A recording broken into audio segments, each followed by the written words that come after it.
Hello students, how are you all? Hope you are all doing good. Today, let's recap the chapter, the photograph. The photograph was written by Ruskin Bond.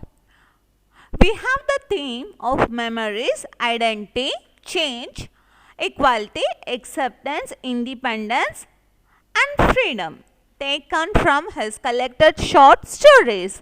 This story was narrated in the first person by a man looking back on an incident. When he was 10 years old, and after reading the story, the reader realizes that Bond may be exploring the theme of memories.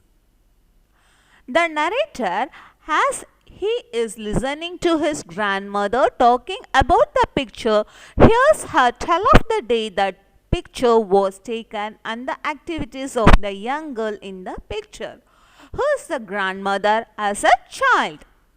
This may be important as Bond may be linking the activities of the grandmother as an old woman and a child, suggesting perhaps that as life has passed, things have gotten slower for the grandmother. Her rebellious or independent streak may have left her with the passing of time, though she does recall with happiness how she felt as a young girl. Perhaps the grandmother misses her youth and the freedom she felt when she was younger. No longer is she able to do the things that she once was, which may leave some readers to suspect there is an element of sadness as well as happiness in the grandmother's tone. It may also be a case that Bond is exploring the theme of identity. Though the narrator knows that the girl in the photograph is his grandmother, she never confirms it. As to why she doesn't tell the narrator is difficult to say. Perhaps she might be embarrassed to admit that she was someone who did not conform to her mother's wishes when she was younger, or perhaps she simply doesn't wish to tell the narrator of her past. It really is difficult to say as to why the grandmother refuses to admit that the girl in the photograph is her.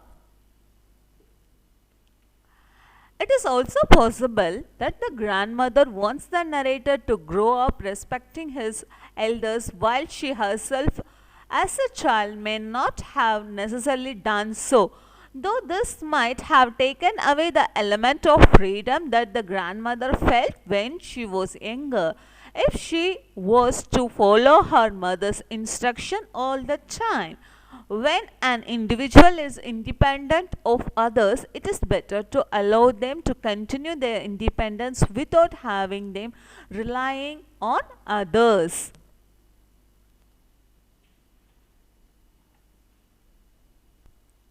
There is also a sense that the grandmother, when she was younger, was the equal of the other children she played with, particularly the boys. This may be significant as it suggested that the narrator was able to stand on her own 2 feet, to be the equal of others through her confidence.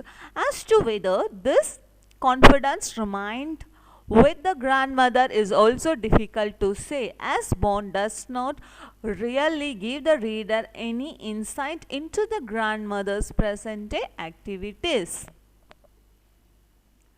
Apart from the fact that she is knitting a woolen scarf, though that in itself may be symbolically important, as it could suggest that the grandmother is prepared for what lies ahead in life.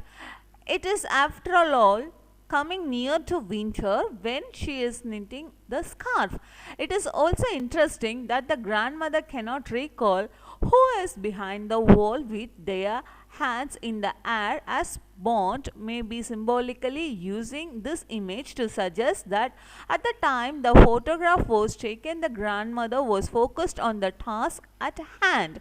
getting her photograph taken. It is also possible that the grandmother did not wish for her photograph to be taken and just wanted to play, and as such stood motionless for as long as the photograph took and continued on with her routine of enjoying herself after the photograph was taken. The fact that the grandmother calls herself wicked is also interesting, as there is no reason that the reader is aware of for herself to call wicked, unless one considers that she did not follow her mother's instructions, which might suggest that the grandmother, with the passing of time and her advancement towards old age, has changed somewhat. She may not necessarily think now as she did when she was a child. This too could be important, as it suggests that change is inevitable. Despite being that some might call headstrong in her youth, the grandmother, with the passing of time, may have become more relaxed. If anything, Bond could be highlighting the fact that the grandmother is comfortable with how she lives her life. She enjoyed her youth, and on the surface and with the information provided to the reader by Bond, appears to be also enjoying old age. Despite considering herself wicked as a child, the grandmother is not fazed or disturbed to look at a photograph of her as a young girl, which may lead some readers to suspect that the grandmother has complete acceptance about her past and present. Up to now, I have shared my views after reading that chapter, The Photograph.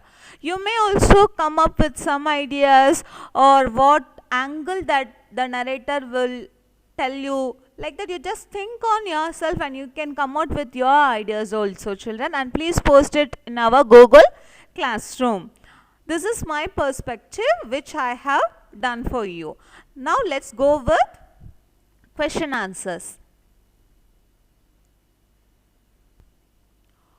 What was grandmother doing when the narrator came back from Maidan?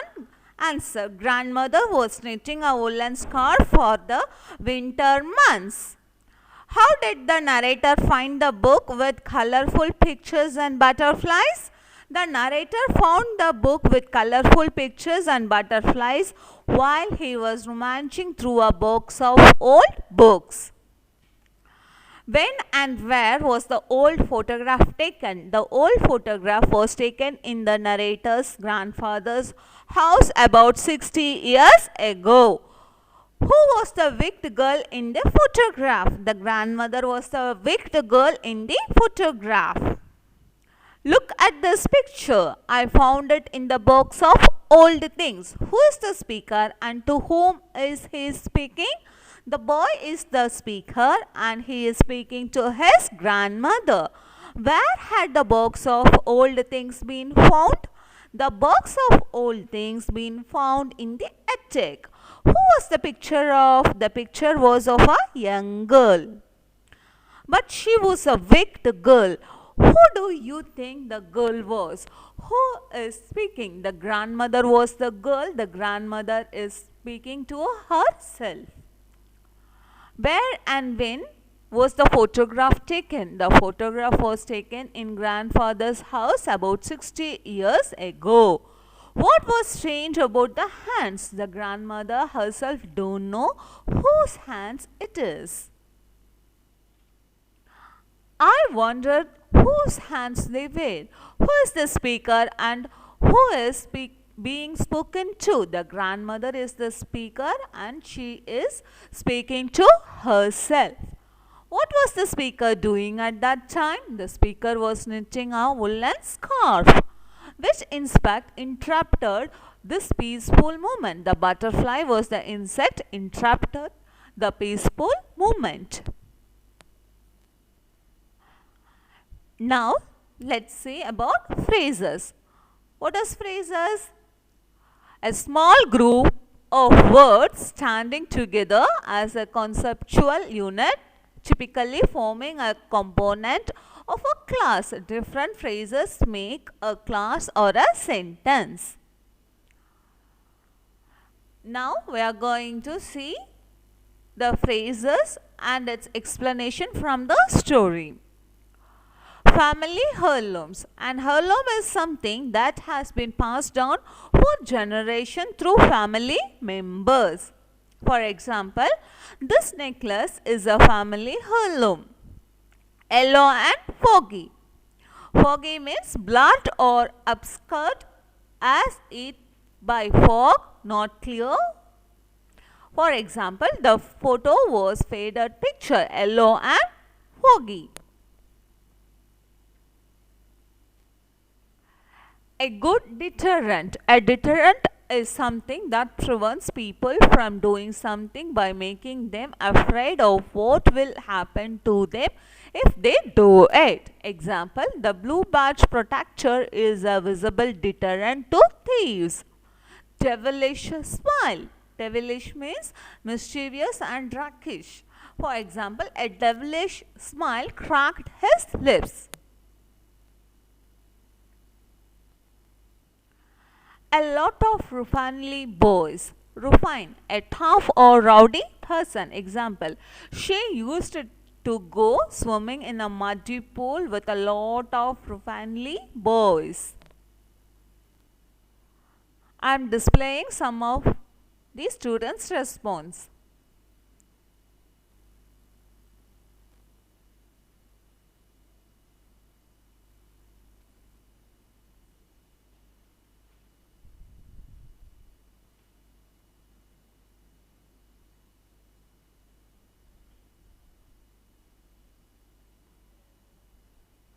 I hope you have understood this. Nothing, I have just done one recap for the chapter. Thank you. Bye bye. See you.